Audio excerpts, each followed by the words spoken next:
నమస్తే. కార్తీక మాసంలో వచ్చే ప్రతిరోజు ఎంతో విశేషమైనది.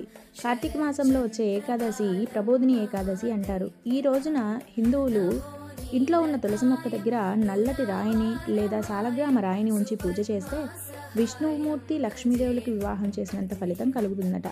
ఈ పండుగను వివిధ రాష్ట్రాల్లో వివిధ రకాలుగా జరుపుకుంటారు. మహారాష్ట్రలో విఠోబా దేవుడి దగ్గర వార్కారి యాత్రికులు ఇక్కడ 5 రోజుల పాటు పండుగ చేస్తారు.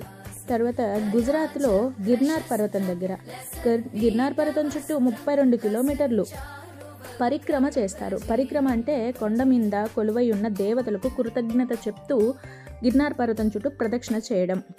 అలాగే రాజస్థాన్లో పుష్కర్ ఉత్సవం చేస్తారు. ఈ రోజున పుష్కర్ ఉత్సవం స్టార్ట్ అయ్యి కార్తీక పౌర్ణమితో ముగుస్తుంది. కావున కార్తీక మాసం చాలా విశేషమైనది. కార్తీక మాసంలో ప్రతిరోజు కూడా చాలా విశేషమైనది.